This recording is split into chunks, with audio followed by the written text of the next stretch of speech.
우리 오늘 주일입니다. 요한복음 12장 44절에서 50절입니다. 예수께서 외치시되 나를 믿는 자는 나를 믿는 것이 아니요 나를 보내신 이를 믿는 것이며 나를 보는 자는 나를 보내신 이를 보는 것이니라. 나는 빛으로 세상에 왔으니 무릇 나를 믿는 자는 어둠에 가지 않게 하려 함이니라. 사람이 내 말을 듣고 지키지 아니할지라도 내가 그를 심판하지 아니하노라.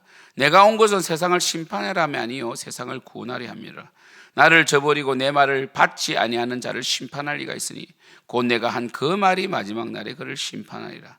내가 내 자유로 말한 것이 아니요 나를 보내신 아버지께서 내게 말할 것과 이를 것을 친히 명령하여 주셨으니 나는 그의 명령이 영생인 줄을 아노라. 그러므로 내가 이르는 것은 내 아버지께서 내게 말씀하신 그대로니라 하시니라. 아멘. 오늘 우리 성경의 제목 보면 마지막 날과 심판으로 되어 있죠, 그죠? 그 예수님께서는 이 땅에 유일하게 그분의 말씀하신과 삶이 일치된 분이죠, 그죠? 그래서 예수님은 말씀 두루마리가 우리에게 왔나이다 시편 말씀처럼 내가 이제 왔나이다 주의 두루마리가 왔나이다 이 말씀처럼 예수님은 말씀 그 자체고요. 그리고 말씀이 육신이 되신 것이고요. 그리고 또 예수님은 그 말씀 그 사역이 1%도 죄가 없고 100% 율법에 순종하셨잖아요, 그죠? 그러므로 그들은 예수님의 그 말씀과 그 사역을 통해서 믿었어야 마땅하나 그들은 예수님을 믿지 아니하였습니다. 그래서 예수님께서는 나를 믿는 것은 바로 아버지를 믿는 것이다 라고 이렇게 선포하시는 거죠. 그리고 이 빛으로 세상에 왔고요. 그리고 예수님을 믿지 않는 것은 사실은 택함받지 못한 거다. 어둠에 거하는 자들이다.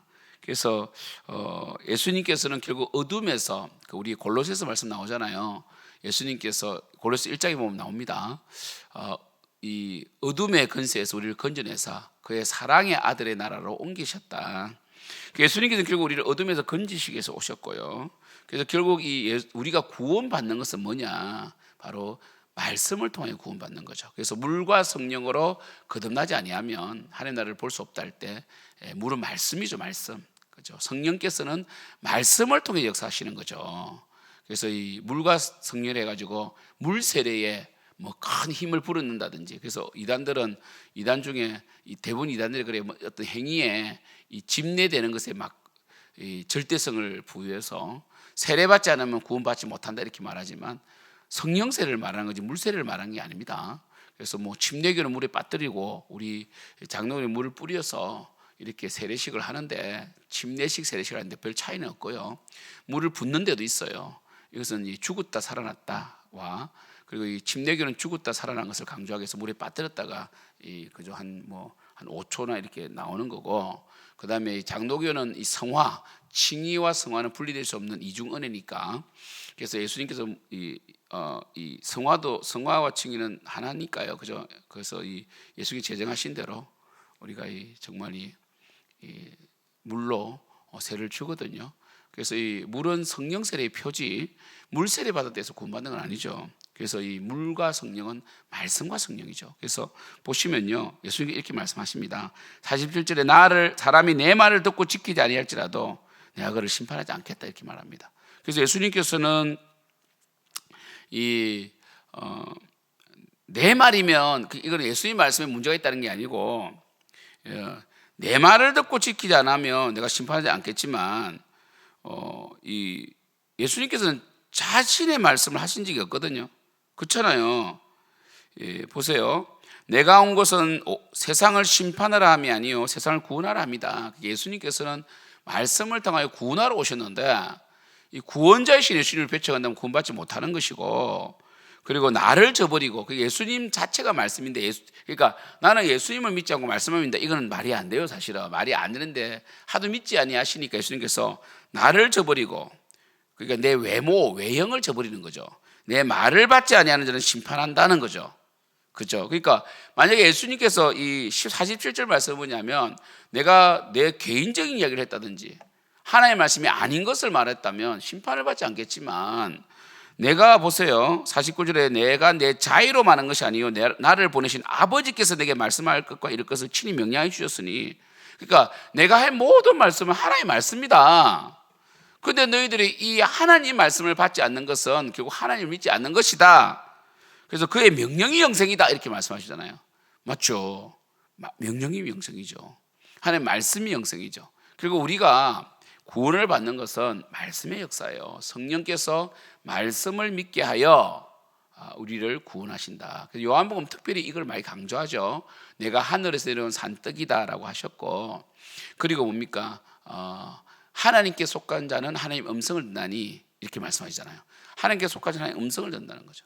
그래서 이 사실 말씀, 요한복음은요, 이 1장 1절이 중요하잖아요. 태초에 말씀이 계시니라. 이 말씀이 하나님과 함께 계시니 이 말씀이 곧 하나님이시니라. 이 말씀이 우리 요한복음 1장 한번 보면요, 또 1장 12절에 보면 뭐라고 되어 있어요.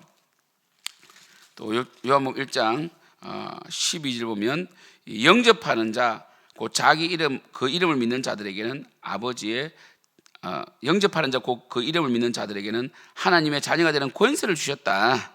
이렇게 말씀하셨고 14절에 말씀이 육신이 되어 우리 가운데 거한다 이렇게 말씀하셨다고. 결국 요한복음은 말씀이신 예수님을 강조하고 있고, 말씀을 통하여 믿는 믿음, 또 성령의 일, 우리가 이 요한복음 14장에 계속 이렇게 배워 가시겠지만 성령께서는 말씀을 생각나게 하고 말씀을 깨닫게 하시는 영이지 예수의 영이지 뭐 기적을 일으키고 뭐 어떤 영적 파워라든지 아니면 어떤 뭐 이런 거 아니에요. 에너지 이런 거 아닙니다. 막 그렇게 보는 사람들이 많아요. 마치 그 예수님과 전혀 동떨어진 삼위일체 하나님이시잖아요. 그죠? 성부, 성자, 성령 각각 하나님이 또 한 분이시고 또 삼위로 계시는데 어떻게 성령 하나님이, 그러니까 이 성령님은 그러니까 아버지는 아들을 보내셨다 돼 있잖아요. 필리오케라고 들어보셨습니까? 그래서 아버지는 아들을 보내시고 아버지와 아들로부터 발출하셨다 성령님이. 그러면 이 세 분이, 그러니까 예수님도 독생하신, 아버지의 품속에 있는 독생하신 하나님이신데 성령님도 아버지와 아들로부터 발출됐는데 어떻게 전혀 예수님의 사역과 상관없는 일을 하시겠냐는 거죠. 결국 성령님의 사역은 우리를 구원하시는 구원 사역을 하세요. 구원을 적용하신다고요. 그러니까 우리를 또 성화시키시죠. 탄식하며 기도하시면서 우리를 성화시키시죠. 근데 이건 또 성령님의 단독 사역이 아닙니다. 예수님이 우리의 중보자 되세요. 그러니까 삼위일체 하나님은 분리된 적이 없어요. 그래서 예수님 십자가 돌아가실 때 인성을 따라 이제 예수님이 인성에 죄가 부어지니까 하나님이 함께 할 수 없으니까 엘리 라마 삭다니 아버지 어찌하여 나를 떠나시는가 했지, 분리된 적이 없어요. 그런 점에서 오늘 말씀도 마찬가지죠. 예수님을 믿으면 그 말씀을 믿는 거고 말씀을 믿으려 예수를 믿는 거예요. 분리될 수 없는데 예수님께서 내가 말한 모든 것은 하나님 주신 말씀이다. 예수를 믿지 않으면 아버지를 믿지 아니함이고요. 그리고 예수의 말씀을 믿지 않는 것도 아버지 믿지 아니함이다. 그래서 내가 말하노니 그의 명령이 영생이고 마지막 날에 내가 전한 이 말씀이 너를 심판할 것이다. 맞죠? 그리고 예수님이 심판한다는 뜻입니다. 보세요. 말씀이 너희들을 심판할 것이다라는 말은 말씀이 있으면 예수님이 심판한다는 거예요. 예수님이 구원자이시면서 심판주가 되시는 것이죠. 사랑하는 성도 여러분, 우리는 예수님을 믿게 됐어요. 우리가 믿은 게 아니라 믿게 하신 거예요. 성령님의 효과적인 부르심을 통하여, 성령님을 통하여 우리는 믿게 된 거예요. 그럼 우리는요 말씀에 순종해야 되고, 우리가 모든 예배, 제가 늘 말씀드리지만 한국 교회가 지금 찬양 집회들이 늘어나고 있지만 그 찬양도 곡조 있는 기도고, 물론 말씀을 통해 찬양이 만들어지지만 그러나 그 감성으로 되는 게 아닙니다. 찬양은 정말 중요해요. 이스라엘 찬송 속에 임재하시고, 찬양은 우리로 하여금 하나님께 올려드리게 하는 정말 중요한, 하나님이 기뻐하시는, 하나님 찬양을 기뻐하시고, 그죠? 하나님은 정말 기뻐하시거든요. 그죠? 예. 그러나 그 찬양에 머물러서는 안 됩니다. 항상 말씀이, 모든 예배에 우리의 삶의 말씀이 중심이 되어야 되고, 찬양도 기도도 말씀을 중심으로 되는 거예요. 그래서 여러분, 이 찬양이 곡조 있는 기도면서도 찬양도 말씀이죠. 말씀으로 찬양을 만드는 게 중요하죠. 그래서 우리 개혁교회 같은 경우는 개혁교회는 특별히 시편을 가지고 찬송을 많이 만들고, 또 우리 때도 여러분 이 시편 찬양이 참 많았거든요. 하나님의 음성을 듣고자 기도하며, 뭐 이런 말씀 있잖아요. 우리의 귀를 기울이시고 들으시고 새 노래로 부르자 할렐루야 랄랄라 이런 찬양 참 좋았다고 제대신 화관 이런 찬양도 많았고 그 시편 찬양들이 참 은혜가 됐어요. 그래서 찬양도 우리의 감성만 터치하려는 것이 아니라 늘 우리의 지정의를 다 그러니까 찬양을 통해서 결단도 일어나고 말씀도 깨닫게 되고 이런 일이 일어나야 되고 기도도 마찬가지고 기도도 막 그냥 막 구하는 것이 아니라 말씀 하늘에 계신 우리 아버지께 기도한다는 것은 아버지의 뜻대로 구한다는 거잖아요. 시작 자체가. 그리고 우리가 항상 이 주일 예배에 말씀이 중요하고 이 말씀을 통하여 우리는 깨닫고 말씀을 전하는 이 순간에 성령께서 역사하시고 그래서 오늘 주일 예배도 말씀 잘 듣고 말씀에 순종하고 하나님을 더 신뢰하고 믿고 믿음이 흔들리지 않는 여러분 되기를 축복합니다. 우리 개혁주의는 개혁주의는 존 칼빈 중심의 종교개혁 사상을 바탕으로 우리가 많은 종교개혁자들 루터도 있고 하지만 이 루터파도 또 있거든요. 존 칼빈 중심의 종교개혁 신앙을 기초로 해서 성경의 최고 근위, 성경의 최고 근위입니다. 유일한 게 아니라 최고 근위, 유일한이죠. 성경의 유일한 근위죠. 오직 성경이죠. 오직 성경, 오직 말씀. 성경의 유일한 근위입니다. 제가 조금 전에 말씀 잘못 드렸습니다. 다른 근위가 없어요. 최고 근위로 멈추는 게 아니라 그럼 최저도 있잖아요. 그게 아니라 성경이 유일한 근위와 그 다음에 오직 은혜로 얻는 구원, 우리 행위가 아니라 믿음으로 그 은혜란 말에 믿음이 들어가 있잖아요.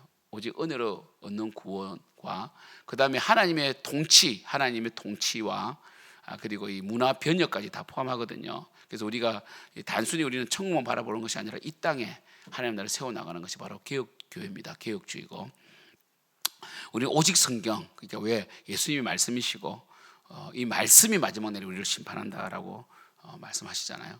이렇게 우리 교회가 바른 말씀 안에서 서갈 수 있기를 축복합니다. 오늘 주일 예배 잘 들으십시오. 말씀에 늘 집중하십시오. 기도하겠습니다. 하나님, 예수님께서는 말씀을 통하여 우리를 심판하신다고 하셨습니다. 그 말씀이, 그 명령이 영생입니다. 예수님 말씀을 순종해야 됩니다. 하나님의 백성은 하나님 음성을 듣는 것입니다. 예수님을 믿는다면서 순종하지 않는 것은 믿지 않는 것입니다. 우리가 오늘도 예배를 통하여 말씀을 듣고 말씀에 순종하는 친백성으로 살아가게 도와주시고 이 말씀 속에 영생이 있고 축복이 있습니다. 주여, 저희들이 말씀 안에서 승리하게 하여 주시옵소서. 또 이렇게 새벽 기도를 시작하고 한 주가 시작됩니다. 주여, 이번 한 주도 축복하여 주시옵소서. 예수님의 이름으로 기도드립니다. 아멘.